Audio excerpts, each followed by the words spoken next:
우리가 성경을 읽으면 마음에 이렇게 읽으면서 바로 와 닿는 말씀도 있고 또 그렇지 않은 말씀도 있습니다.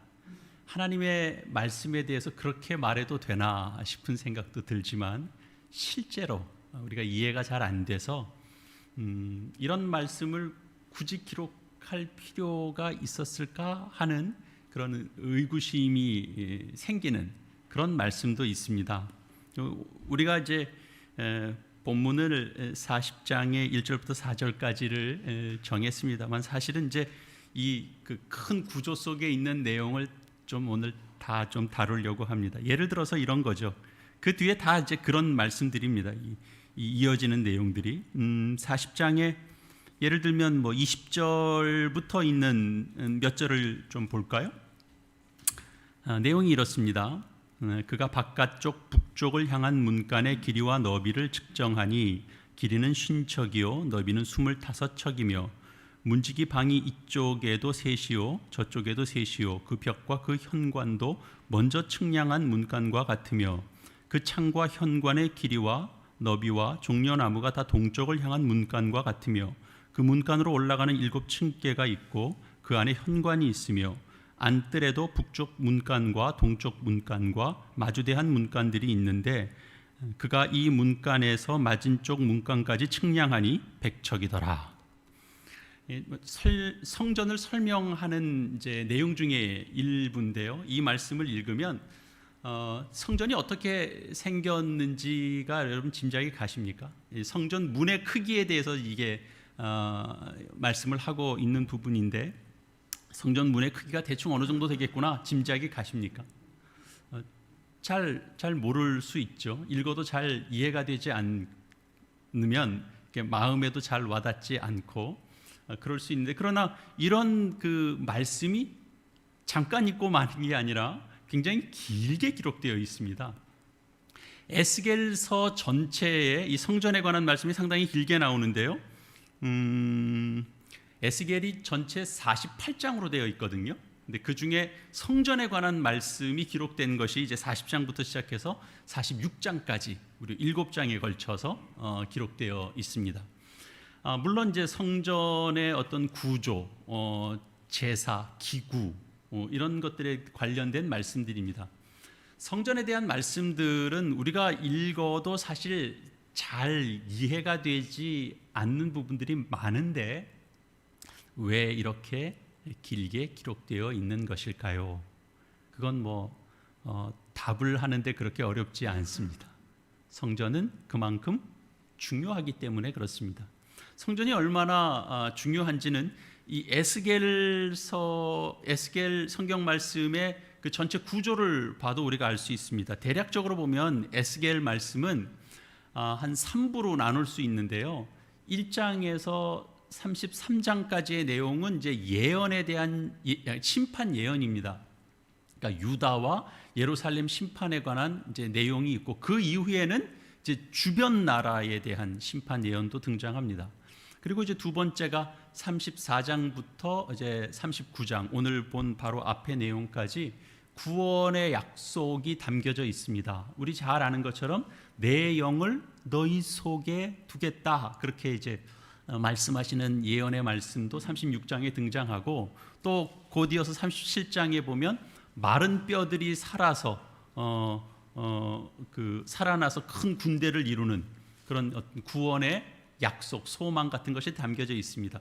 그리고 이제 40장, 오늘 우리가 본 40장부터 이제 48장까지의 내용은 그러면 그렇게 새 영을 부어 주어서 그 마른 뼈 같은 자들을 이렇게 새 생명을 얻게 해주면 그 구원받은 백성들의 모습이 어떻게 되겠는가? 성전에 대한 말씀이 이제 자세히 기록되는 거죠. 그러면서 이제 47장에 가면 성전에서도 이제 물이 흘러나와서 세상을 구원하고 그리고 마지막은 이제 이 성전을 중심으로 이렇게 지파들이 이렇게 자리를 잡으면서 화평하게 사는 모습이 이제 예언되어집니다. 이 심판 예언에서 심판을 의미하고 그리고 심판을 상징하는 중요한 모습이 하나 등장하는데요. 그건 뭐냐면 내가 너희를 심판한다 라는 것을 의미하는 그 중요한 표현이 하나님께서 예루살렘 성전을 떠나시는 모습입니다. 그러니까 에스겔 앞에 이제 8장 6절 같은 데 보면 그가 또 내게 이르시되 인자야 이스라엘 족속이 행하는 일을 보느냐 그들이 여기서 크게 가증한 일을 행하여 나로 내 성소를 멀리 떠나게 하느니라 그럽니다. 이스라엘은 그들의 일상의 삶에서도 죄를 빈번하게 짓고 성전에 와서도 죄를 짓는 것 때문에 이 이스라엘 때문에 하나님께서 성전을 떠나시겠다라는 거죠. 그리고 에스겔 10장에 넘어오면 실제로 하나님께서 떠나십니다. 여호와의 영광이 성전 문지방을 떠나서 그룹들 위에 머무르니 이제 이런 내용들이 나오죠. 그리고 이제 동쪽 산 위에 머무십니다. 떠난 겁니다. 그런 것이 이제 에스겔 10장, 11장에 이제 기록되어 있습니다. 그런데 이렇게 하나님의 영광이 성전을 떠나는 것은 이스라엘 백성을 파멸시키기 위해서는 아닙니다. 내가 버리기로 내가 작정했다 이런 것이 아니고 저들을 회개시키고 또 회복시키기 위해서입니다. 그들을 향한 이 하나님의 이 아버지로서의 징계가 끝나면 하나님은 다시 저들을 회복시키기 위해서 다시 돌아오시죠. 그것이 예를 들면 이제 우리 40장을 봤는데 43장의 내용만 좀 볼까요? 두 장만 넘기셔서 43장 4절과 5절 말씀입니다. 보시죠. 여호와의 영광이 동문을 통하여 성전으로 들어가고 영이 나를 들어 데리고 안뜰에 들어가시기로 내가 보니 여호와의 영광이 성전에 가득하더라. 그렇죠? 여호와의 영광이 들어오시는 것이고 하나님이 임재하시는 것입니다. 하나님이 이제 성전에 들어오시니까 어떻게 되냐 하면 결국은 그 생수, 그 생명의 이제 그 물이 강이 성전으로부터 흘러나와서 이 땅에 생명을 주게 되는 겁니다. 그것이 이제 끝자락에 가면 등장하죠. 47장 네, 9절 같은 말씀 보시면 이 강물이 이르는 곳마다 번성하는 모든 생물이 살고 또 고기가 심히 많으리니 이 물이 흘러 들어가므로 바닷물이 되살아나겠고 이 강이 이르는 각처의 모든 것이 살 것이며 이렇게 되어 있습니다. 그러니까 하나님께서 백성을 그 땅을 회복시키는 모습을 이렇게 보여주시는 거죠. 앞에서는 심판 예언했습니다. 그리고 그 예언대로 벌을 주셨습니다. 그런데 회복시키실 때는 우리가 앞선 36장에서 새 영을 부어주시는 것에서부터 시작된다 그랬죠. 우리 잘 아는 말씀 36장 26절 이하에 있는 말씀이 내가 또 새 영을 너희에게 두고 새 마음을 너희에게 주되 너희 육신에서 굳은 마음을 제거하고 부드러운 마음을 줄 것이며 또 내 영을 너희 속에 두어 너희로 내 율례를 행하게 하리니 너희가 내 규례를 지켜 행할지라 그렇게 말씀하셨습니다. 그러니까 하나님께서 새 영을 부어주시면 마른 뼈 같던 백성이 되살아나서 군대를 이루게 됩니다. 하나님의 영이 임하시고 회복되어서 그 큰 군대를 이루게 되고 그리고 그들이 뭘 준비하게 돼요? 새로운 성전을 준비하게 되는 겁니다. 이제 신약에 와도 이런 원리가 그대로 적용되고 반복되면서 일어나게 되는 것이 사도행전 그 초반부에 있는 내용입니다. 모여 있는 자들 속에 성령이 임하죠. 그러니까 제자들과 사도들이 성령의 충만함을 받죠. 그리고 이제 베드로가 나가서 설교를 하게 되죠. 그러자 3,000명이나 되는 사람들이 회개하고 예수 그리스도를 믿게 됩니다. 새로운 성도들이 모이게 된 겁니다. 그래서 교회가 이제 형성이 되는 겁니다. 거대한 교회가 시작이 되는 거죠. 새 영이 임하고 마른 뼈 같은 사람들이 군대가 되는 것처럼 이스라엘 백성들에게, 그 유대인들에게 성령이 임하고 그들이 회개하니까, 예수님을 믿게 되니까 이제 그들을 중심으로 교회가 서게 되는 겁니다. 에스겔 약속에서 큰 군대가 이루어진 이후에 뭐가 필요했냐면, 우리 오늘 본문에서 본 것처럼 40장에서부터 나오는 새 성전의 모습이죠. 새로운 성전이 필요한 겁니다. 그러니까 새 영을 받고 회복된 백성들에게는 뭐가 필요한 거예요? 새 성전이 필요한 거예요. 그리고 준비된 이 새 성전에 누가 찾아오시죠? 하나님께서 영으로 찾아오시는 겁니다. 그래서 이제 이 에스겔 40장에서 새 성전 모습이 나오고, 그리고 아까 43장에 보면 이제 하나님의 영광이 다시 찾아오고, 그리고 이제 어떻게 예배해야 되는지를 이제 알려주고, 그리고 아까 본 것처럼 에스겔 47장에 보면 이제 구원의 생수가 이제 성전을 중심으로 해서 흘러나가게 됩니다.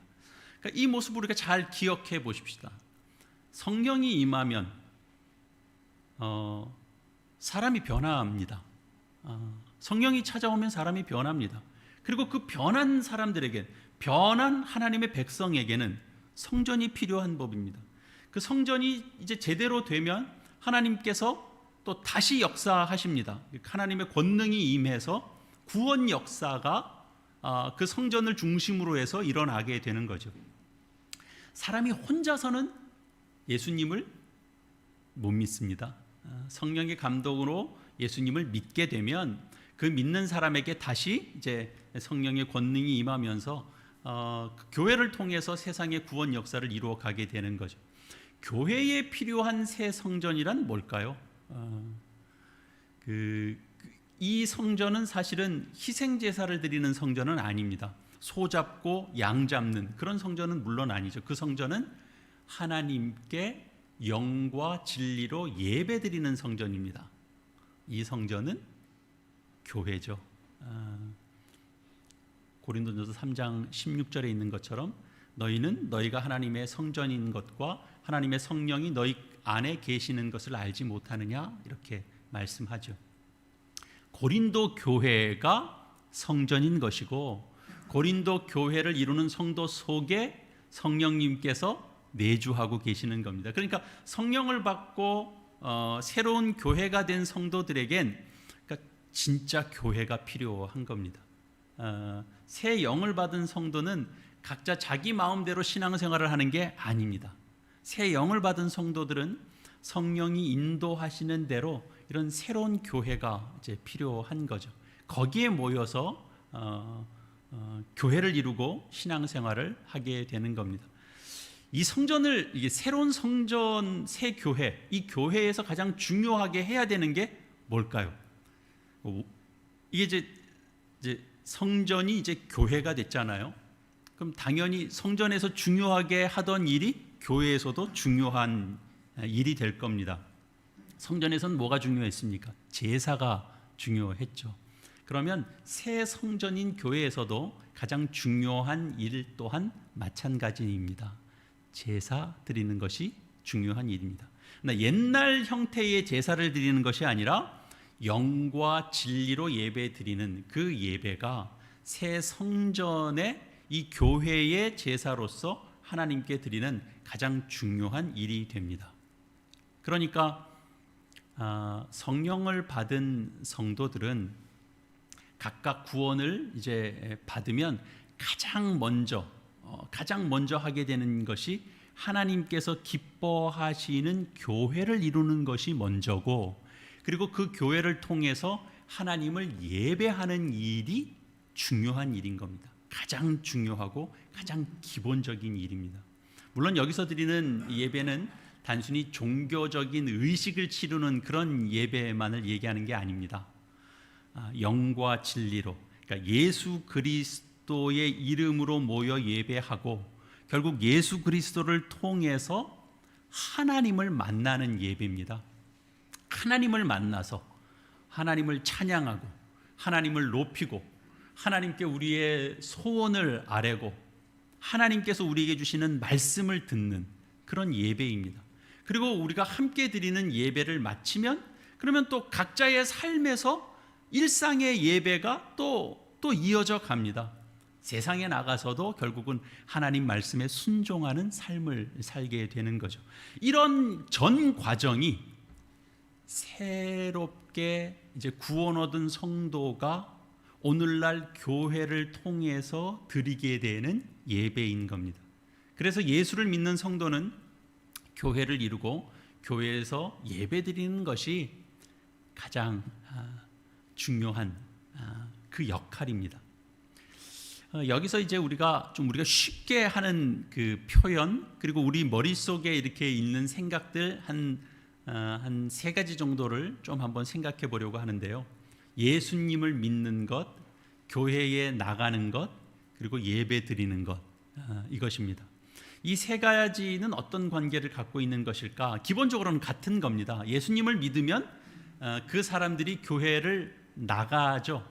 교회를 나가면 예배를 드리죠. 그러니까 기본적으로는 사실 같은 겁니다만, 이게 하나로 연결되어 있습니다만, 그러면서도 또 조금 다른 부분들이 이제 거기에 이렇게 담겨져 있습니다. 보통은 예수님을 믿는 성도가 교회를 다니고 그러나 그 예수님을 안 믿는데 교회를 나오는 경우도 있습니다. 그런 사람들도 있습니다. 인간관계 때문에 교회에 나오게 되는 이들도 있습니다. 교제가 좋아서 나오는 경우들도 있습니다. 교회에서 전하는 말씀이 그냥 듣기에 좋아서 나오시는 분들이 있을 수 있습니다. 자기 수양을 위해서 나오시는 분이 있는 거죠. 예전에 이제 어떤 분도 이렇게 남편을 위해서 열심히 기도했는데 도통 교회는 안 나오시니까 이제 권면을 하는 거죠. 어떤 분이 하도 안타까워서 그렇게 그냥 아내 되시는 분이 이렇게 한번 교회에 나오시면 좋겠다고 그렇게 기도를 하는데 그냥 그 세미나도 들으러 다니시잖아요. 그 김 선생님 보니까 종종 좋은 강연도 들으시러 다니시던데 교회 나오면 좋은 말씀이 있습니다. 그냥 세미나 들으러 오는 기분으로 그냥 나오셔도 좋지 않겠습니까? 그래서 그분이 그 말에는 약간 이게 이제 뭔가 그 반응이 나타난 거예요. 예수 믿으러 교회 가자는 건 반응이 없었는데 좋은 말씀 들으러, 강연 들으러 가자, 세미나 들으러 가자, 그 말에는 교회를 나오게 됐답니다. 그래서 그냥 오늘도 그 목사가 그 괜찮은 말을 좀 몇 군데 하던데 이제 이러면서 그렇게 듣다가 성령의 은혜를 받았죠. 그래서 나중에는 이제 믿음 있는 신자가 이제 됐지만 그분의 어떤 그 과정 속에, 일련의 과정 속에 보면 믿어서 이렇게 교회에 나오지 않은 기간이 상당 기간 있었던 거거든요. 그럴 수 있는 거죠. 예수님을 믿는 것과 예배 드리는 것, 그것은 어떨까요? 우리가 예수님을 믿으면 우리가 예배 드리게 됩니다. 대부분의 성도는 예수님을 믿기 때문에 예배를 드리기 위해서 교회에 나옵니다. 예수님을 믿는데 예배는 드리지 않는다? 그건 사실 말이 잘 안 되죠. 그건 마치 내가 부모님을 정말 사랑하고 공경하는데 내가 부모님을 대면하는 건 난 좀 싫다, 이러는 것과 사실 같은 내용이죠. 예수님을 믿으면서 예배를 안 드리는 건 그거는 불가능합니다.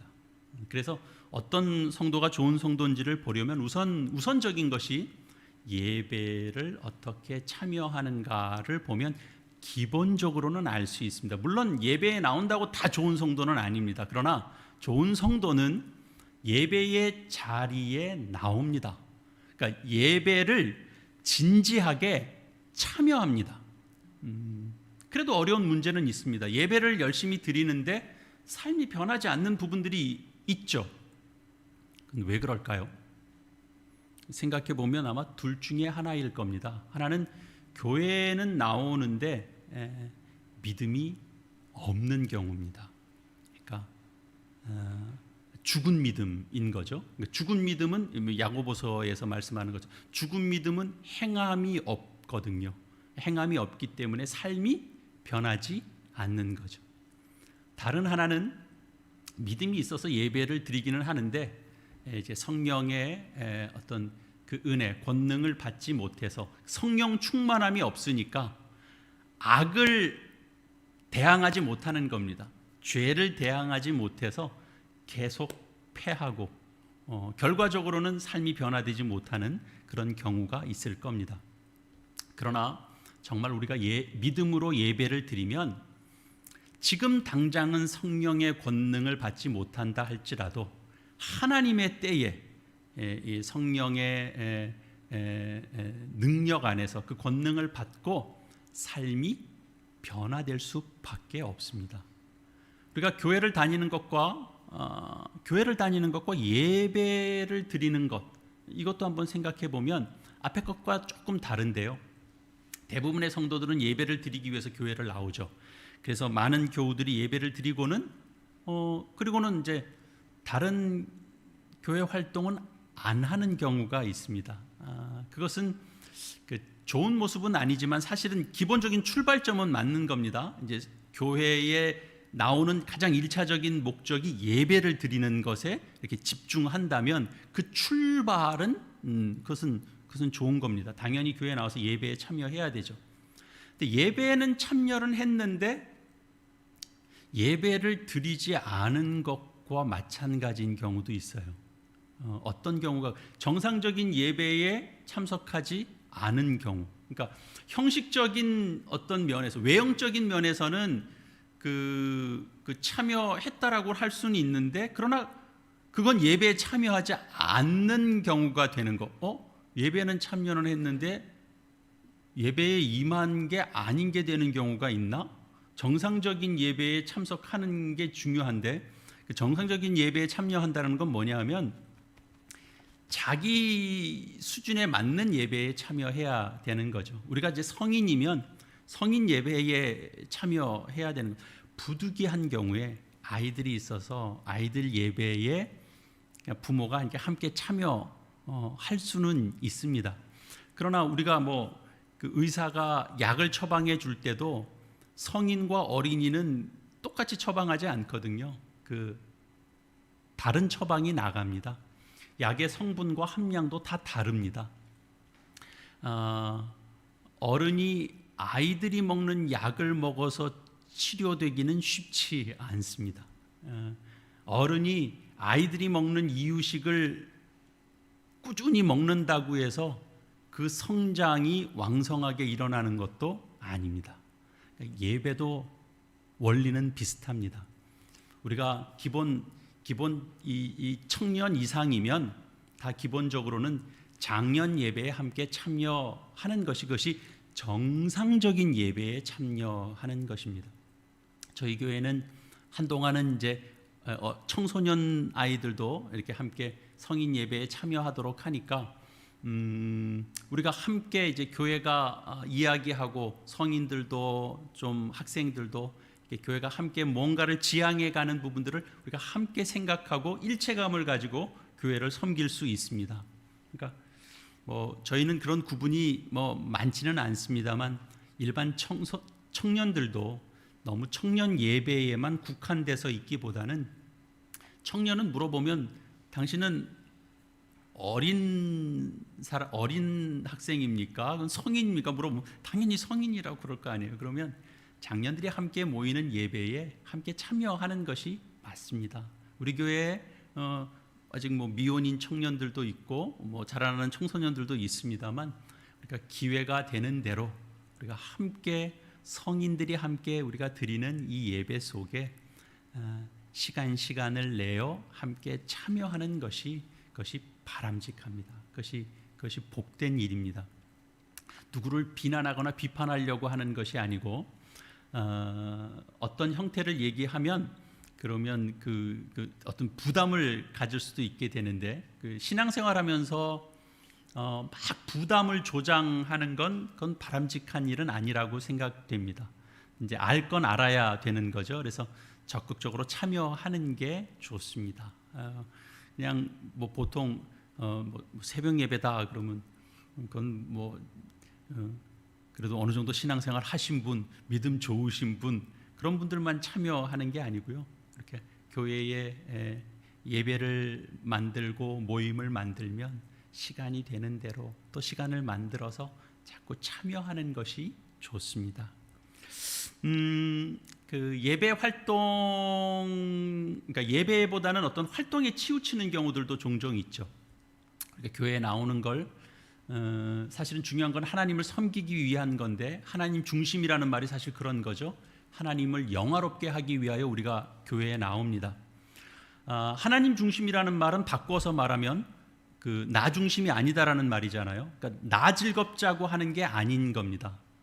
물론 하나님을 섬기면 내가 즐거워집니다. 그러나 목표가 내가 되는 게 아닌 거죠.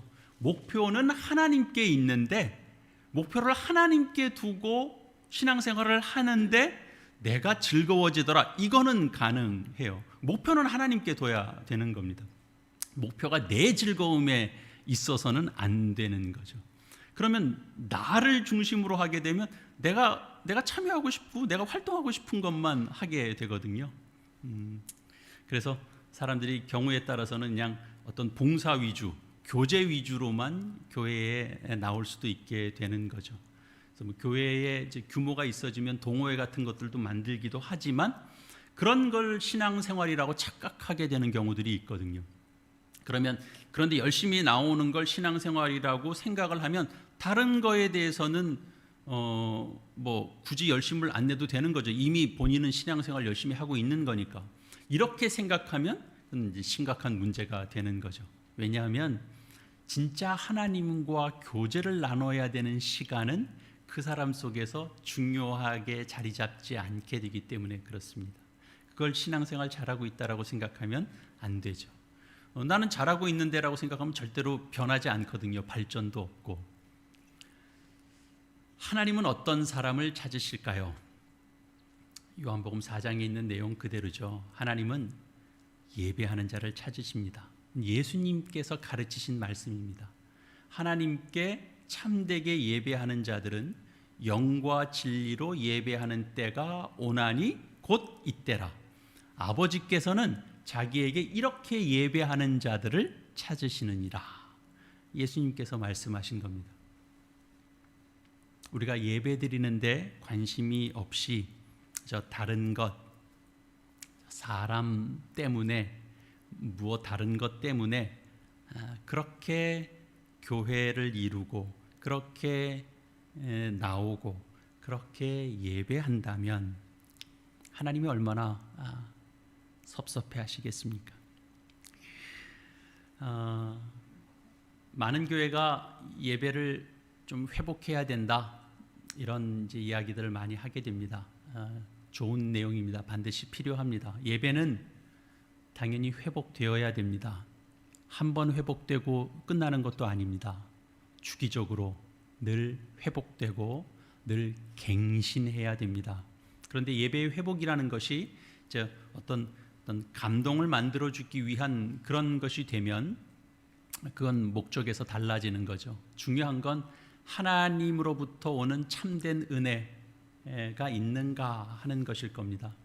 우리 이 에스겔 말씀을 통해서 보면 구원 약속을 받은 백성이 새 영을 받고 그리고 성전이 회복될 때 하나님의 영광이 그곳에 임하고 그리고 그들 속에 하나님의 권능이 임하고, 그러면 그들의 삶에 하나님의 은혜가 담아주는 것이 내 잔이 흘러 넘치나이다라고 고백하는 것처럼 결국은 그 성전을 중심으로, 그 교회를 중심으로 세상을 향한 구원 역사가 흘러나가게 되는 것입니다.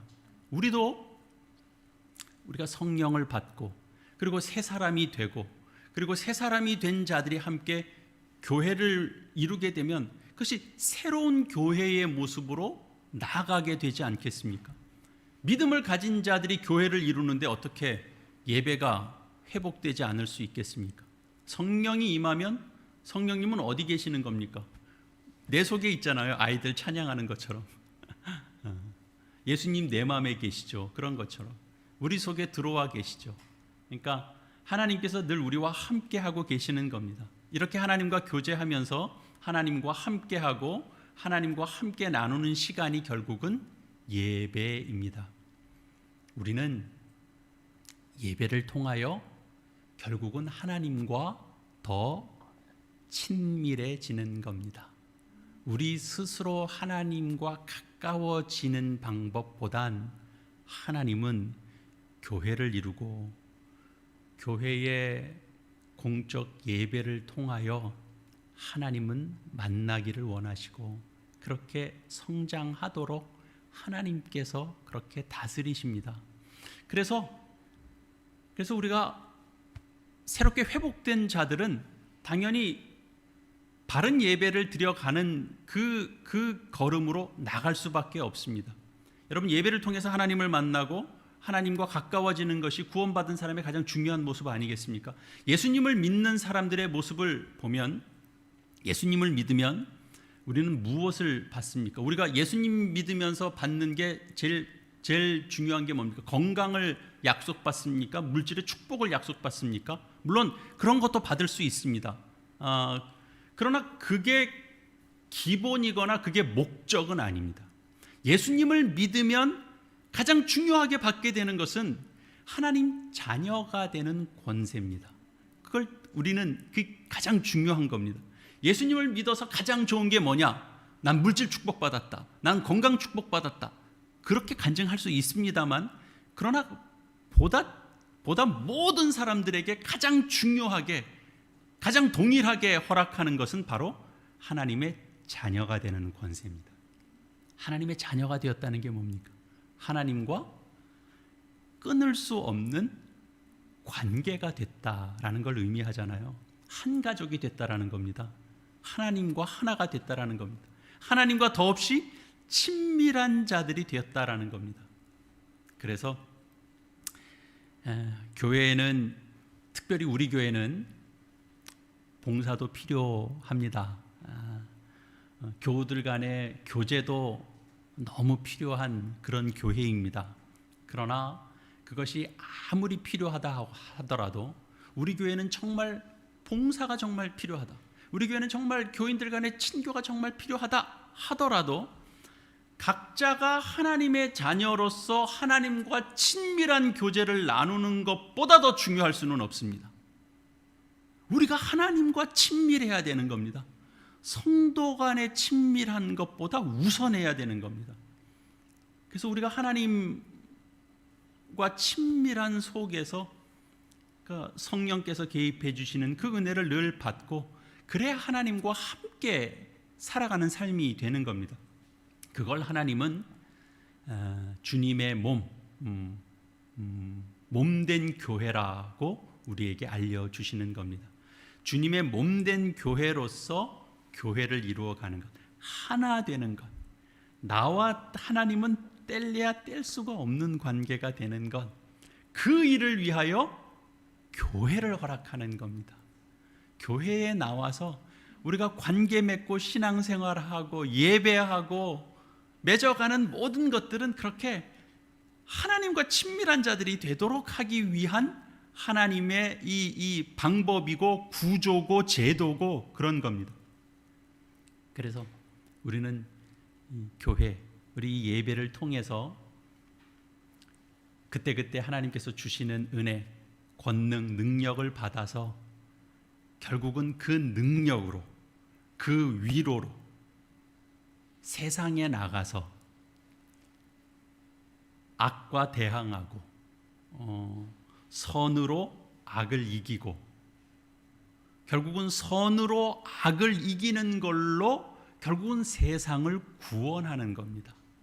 신자가 세상을 구원하는 방법은 그런 거죠. 우리가 받은 은혜로 은혜를 베풀고 그리고 세상을 구원해내는 겁니다. 이게 하나님이 우리를 향하여 가지신 뜻입니다. 우리 코로나 사태는 지금도 계속되고 있습니다. 여전히 감염 사태는 주변에서 일어나고 있고, 계속 교회가 이런 상황이 1년 이상 지속되면서 정말 이렇게 사역에 위축되지 않을까 염려하는 사람들이 참 많죠. 실제로 우리가 그 영향을 받고 있습니다.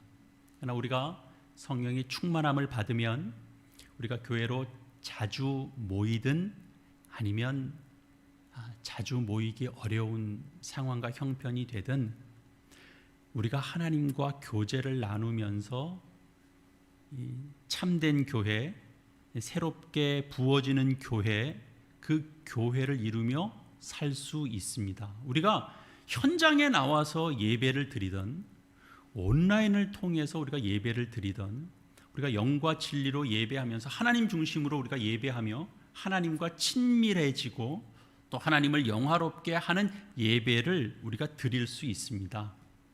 문제는 어느 장소의 문제가 아니라 얼만큼 이 예배를 정말 내가 하나님과 친밀할 수 있는 유일한 방법이라고 여기고 내가 어느 곳에 있든지 예배에 내가 어떻게 참여하는가가 중요한 겁니다.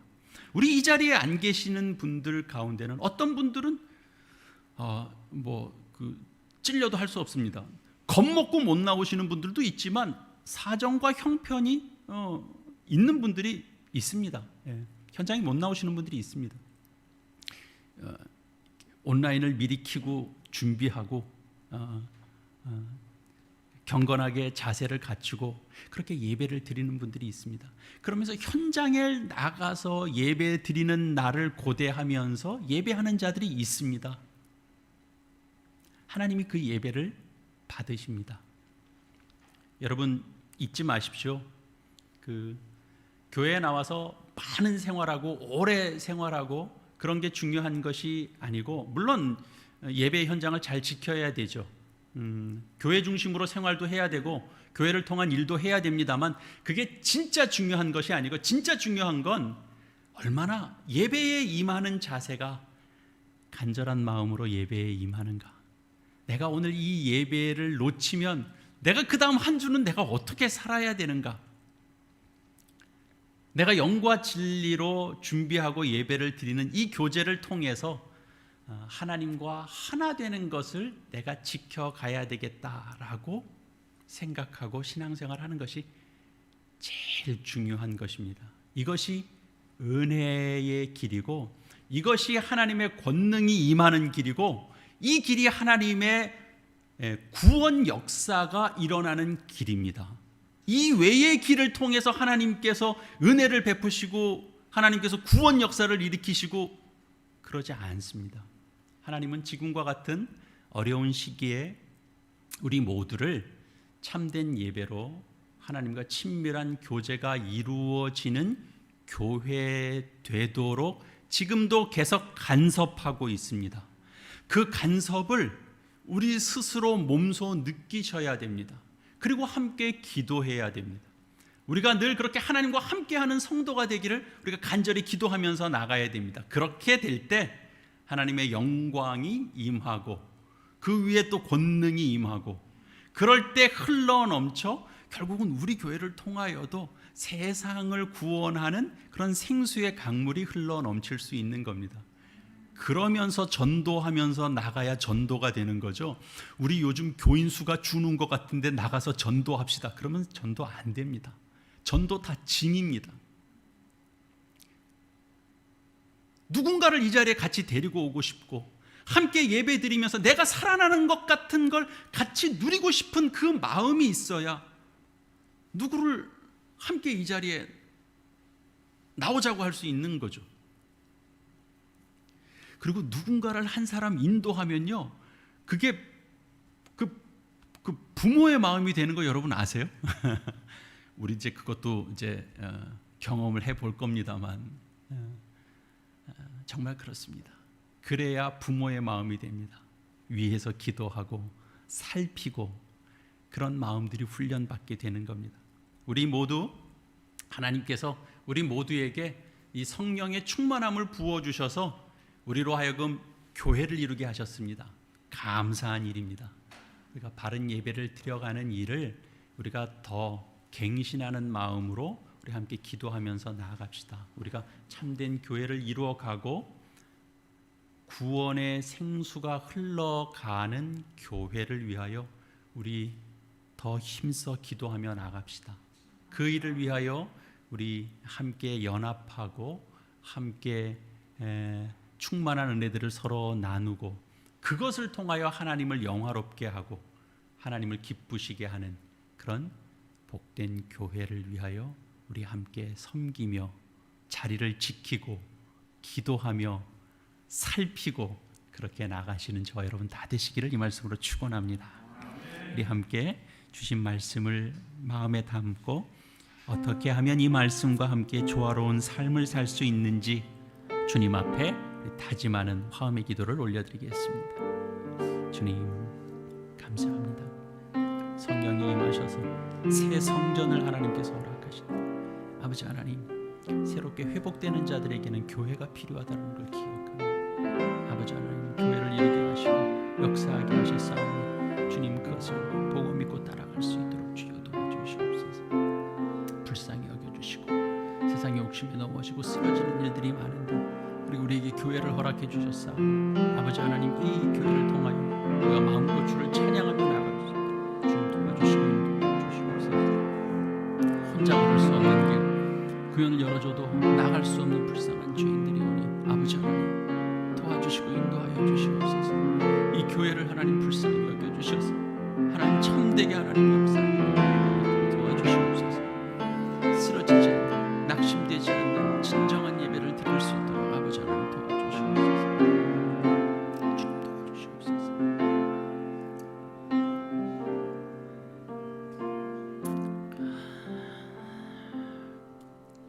회복해 만드시고 사랑과 긍휼이 풍성하신 하나님 아버지 은혜를 감사합니다. 부족하고 연약한 죄인들, 혼자의 힘으로는 구원 얻을 수 없는 죄인들, 구원의 길을 열어줘도 구원의 길로 갈 수 없는 죄인들, 그런 죄인들을 불쌍히 여겨주셔서 예수 그리스도를 이 땅에 보내주시고 성령님 보내주시고 성령의 감동 속에서 교회를 세워주시고 흩어져 있던 성도들을 이곳에서 만나게 해주셔서 함께 신앙생활 할 수 있게 구원의 길을 열어주시니 감사합니다. 그럼에도 불구하고 저희는 세상에서의 욕심으로 넘어지고 연약해서 쓰러지고 자기 의로 갇힐 때가 있습니다. 그래서 진정한 예배를 주님 앞에 드리지 못할 때가 많습니다. 그래서 예배가 생명을 잃기도 하고 예배가 있는데 타락하기도 하고 교회가 세워졌는데 교회다움을 잃어버릴 때가 많음을 주님 앞에 고백합니다. 저희 또한 거기서 제외되는 존재가 아님을 주님 앞에 고백합니다. 이 시간 주님 앞에 간절히 구하며 주님께 간절히 사모하는 것은 성령님께서 역사하셔서 저희가 성령의 감동 속에서 새로운 믿음으로 참된 하나님의 자녀로 삶을 살아가고 주님이 기뻐하시는 주님의 몸된 교회를 이루며 교회를 통하여 예배를 드리게 하시고 교회를 통하여 사역을 감당케 하시고 그것을 통하여 주님의 영광이, 주님의 권능이 또한 함께 임하여 주님의 뜻을 이루어드리는 복된 교회, 세상을 구원하는 생명의 교회 되게 하여 주시옵소서. 주님의 크신 은혜로 저희를 날마다 인도하여 주시옵소서. 예수님의 이름으로 기도합니다. 아멘.